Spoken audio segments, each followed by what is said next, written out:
Welcome to Biggest Spoilars, the destination for exclusive spoilers, latest updates. The bold and the beautiful spoilers suggest Hope Logan's little moment with Liam Spencer might not last too long. That's because there's a veritably good chance that Thomas Forrester might come back into City and disrupt the harmony that's between Hope and Liam right now. The bold and the beautiful spoilers: is Thomas going to steal Hope from Liam? Because if there's anything that we've learned about Thomas over the times, it's that he's someone who always wants what he can't have. And in this case, he might veritably well want Hope again now that she's engaged to Liam, formerly more. Not only that, but Hope might also realize that she still has some passions left over for the handsome Forrester Creations fashion developer. They've always had a drive and pull dynamic between them. Of course, suckers on the internet had a lot to say about the matter. Some indeed reflected with, "She really doesn't want to get wedded. I really suppose she outgrew him and now she's mourning to feel the wrath of her decision." Another critic wrote, "How long before Thomas shows up and reminds her why she enjoyed him so much?" The bold and the beautiful spoilers: what's next for Hope Logan? And also there was this comment as well: "I suppose I'm officially done with this show. I just can't do presently of the same recycled 3 stories. We've broken Ridge again for the millionth time, now Hope and Liam for like the 100th. We all know the eventual love triangle is coming with Steffi. My last shaft of stopgap was the Luna story, but alas indeed that has been reduced to atrociousness. Now, as far as what happens coming, remains to be seen. B&B suckers will simply have to tune in each and every day to find out what will be next.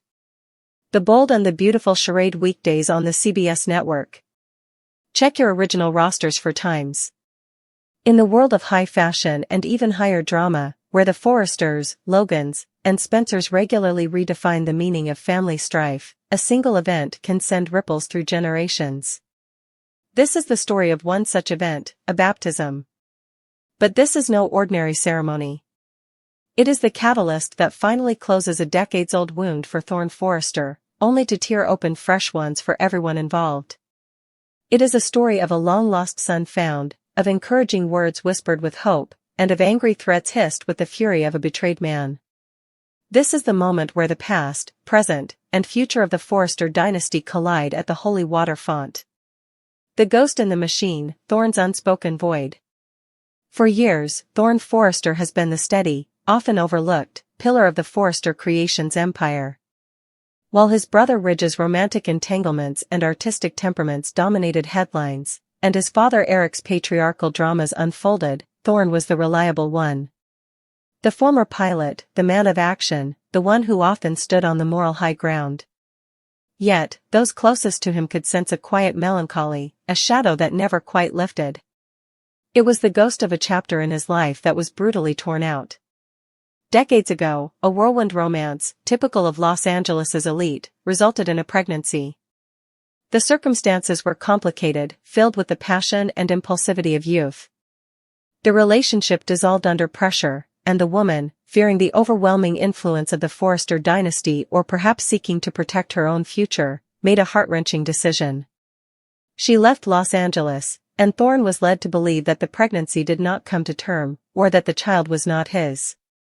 It was a clean, painful break, orchestrated by deception and sealed with a lie. But the child was real. A son.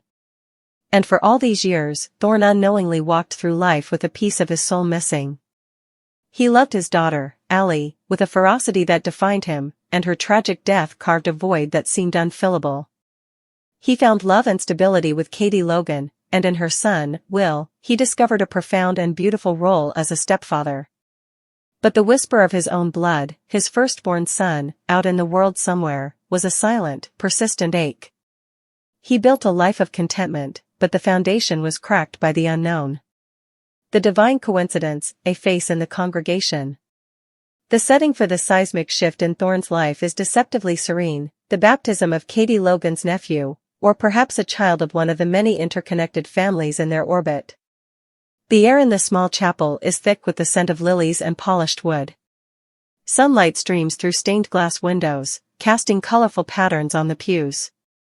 The Forresters and Logans are present in their full regalia, a picture of unity and affluence.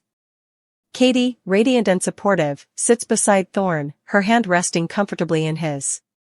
Ridge and Brooke are nearby, a testament to their own tumultuous but enduring connection. Eric is beaming with patriarchal pride. It is a picture-perfect scene of family solidarity.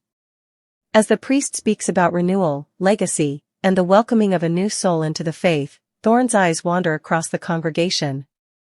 He offers smiles to familiar faces, his mind partially on the sacred moment, partially on the week's collection figures at Forrester Creations. And then, his gaze lands on a man sitting a few rows back, near the side aisle. Time seems to slow. The priest's voice becomes a distant hum. The man is in his late 20s or early 30s, with a striking presence. He has a strong jaw, intelligent eyes, and a familiar sweep of dark hair. But it's not just the features. It's the way he holds himself. There is an echo of Eric's stature in his posture and, most unnervingly, a shadow of Ridge's profile in his brow and nose. But the eyes are Thorne's own. It's like looking into a mirror from 30 years past, or seeing a ghost of the brother he once was. A jolt, visceral and electric, shoots through Thorne. His breath catches. Katie feels his hand tighten around hers and gives him a questioning look. "Thorne? Are you all right?" she whispers. He can only manage a faint nod, his eyes locked on the stranger. His mind races, scrambling for logic. It's a coincidence. A trick of the light. Maybe a distant cousin from a branch of the family he never knew. But the feeling in his gut, a primal, undeniable pull, screams the truth. This is no coincidence. This is fate, or perhaps divine intervention, delivering an answer to a prayer he never dared speak aloud. The rest of the ceremony passes in a blur for Thorne. The holy water, the baby's soft cry, the joyful tears of the parents, it all feels muffled and distant. His entire being is focused on the mysterious young man, who seems oblivious to the earthquake he has just triggered in Thorne's soul. The first thread, pulling at the past. The moment the final hymn ends, Thorne is on his feet, his politeness strained. He makes a beeline for the man, Katie trailing behind him, a mixture of concern and confusion on her face. "Excuse me," Thorne says, his voice slightly unsteady. The young man turns, and up close, the resemblance is even more staggering. "Yes?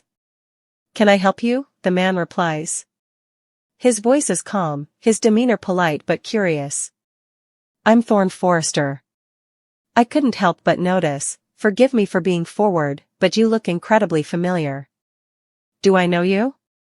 Thorne asks, the words feeling inadequate. The young man offers a warm, slightly hesitant smile. "I don't believe we've met, Mr. Forrester. I'm Alex. Alex Sterling. I'm a friend of the Spencer family," he adds, gesturing vaguely towards where Liam and Wyatt might be mingling. Alex Sterling.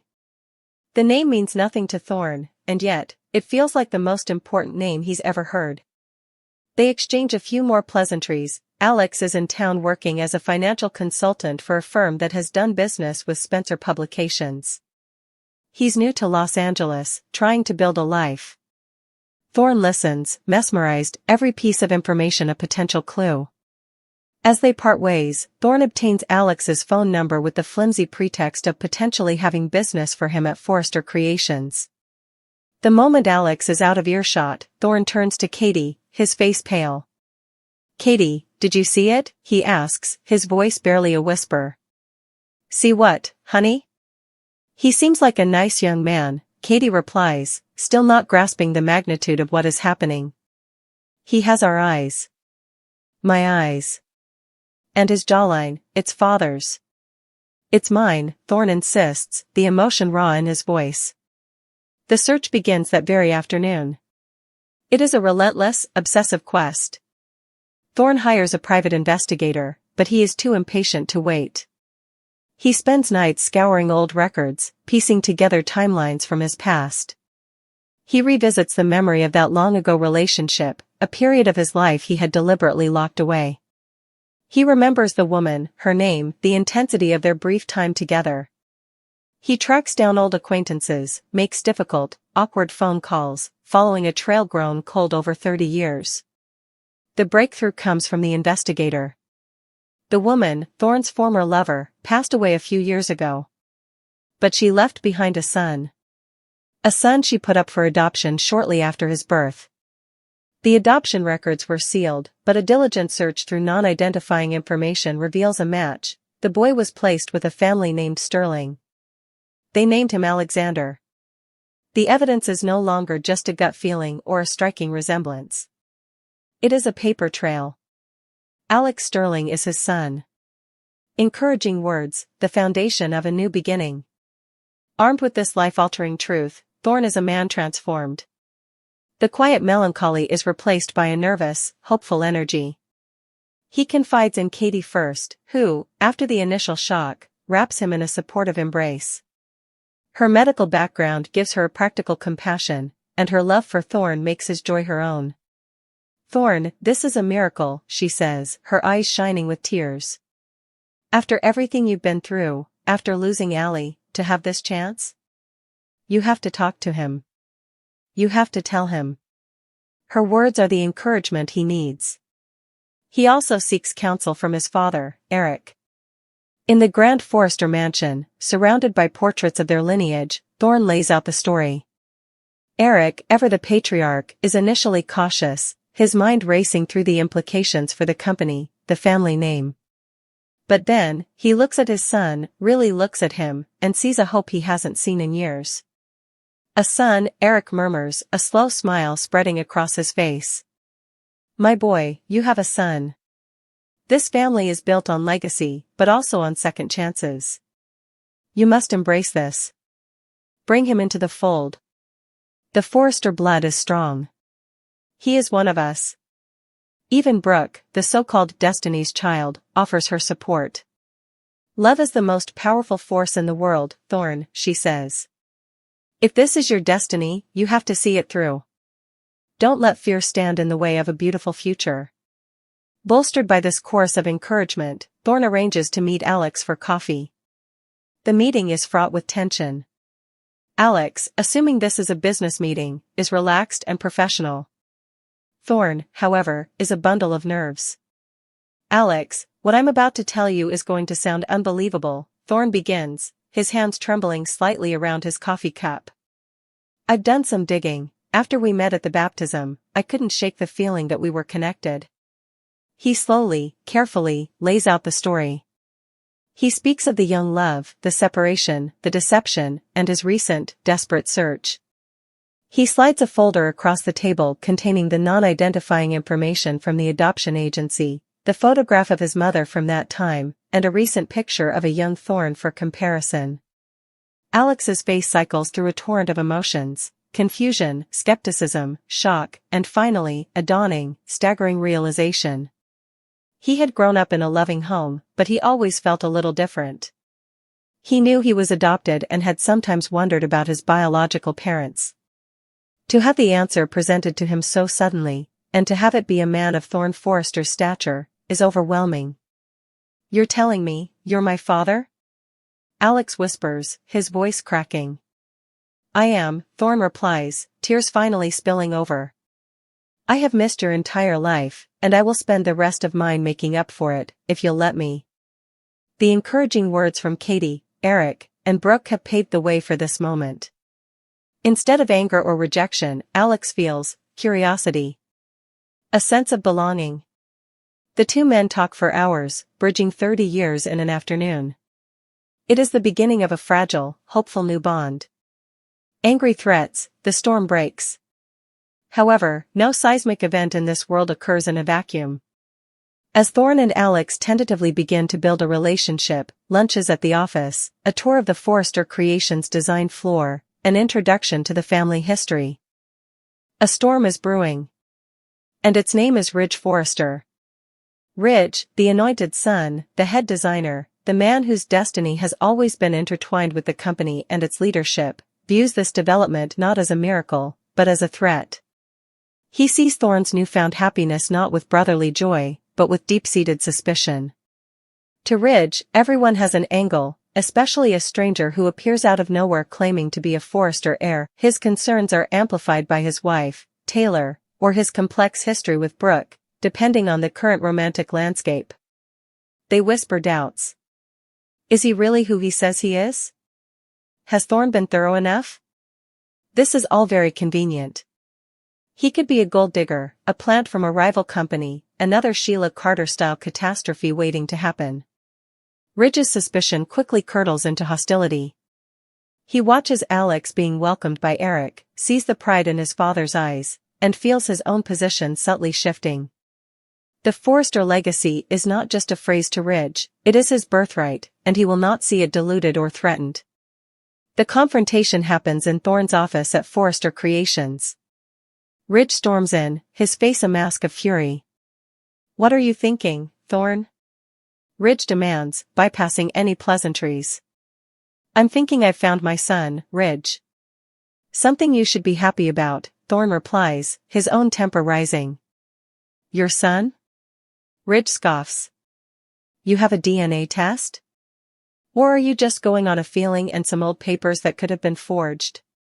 This is Forrester Creations. We can't just let any handsome stranger waltz in here and claim a stake because he has a strong jawline. He's not a stranger, he's my blood. Our blood. And I won't have you poisoning this with your paranoia, Thorne fires back. My paranoia? I'm protecting this family. I'm protecting our father from another heartbreak. This Alex is a threat, Thorne. And if you won't see that, then I will deal with him myself. The argument escalates, voices echoing off the polished walls. Ridge's threats are not vague. I'm telling you right now, Thorne, I will expose him. I will dig into his past until I find the dirt. There's always dirt. And when I find it, I will make sure he is thrown out of this company and out of our lives for good. He will not get a single share of this empire. He will not take what is rightfully mine, what is rightfully ours. The angry threats hang in the air, a toxic cloud shattering the peace Thorne had so recently found. Ridge's words are a declaration of war, not just against Alex, but against Thorne's right to his own legacy. A family forged and fractured at the font. The baptism, intended as a symbol of purity and a new beginning, has become the epicenter of a familial earthquake. Thorne Forrester, the steady brother, has been irrevocably changed. He has found a piece of his soul in Alex, a young man eager to know the father he never had. Encouraged by the love of Katie and the blessing of Eric, Thorne is ready to fight for this new relationship, to build a bridge across the chasm of lost years. But standing on the other side of that chasm is Ridge, his brother, his rival. Armed with angry threats and a lifetime of entitlement, Ridge is prepared to burn that bridge down to protect what he perceives as his birthright. The stage is set for a classic Bold and the Beautiful battle, one that will pit brother against brother, blood against blood. Will Alex be the healing balm that finally mends the fractured Forrester family, or will he be the wedge that drives them irrevocably apart? Will Thorne's paternal love triumph over Ridge's cynical ambition? The holy water has been sprinkled, but the fire is just beginning to burn. The quest for a legacy has begun, and its first casualty may very well be the bond between two brothers.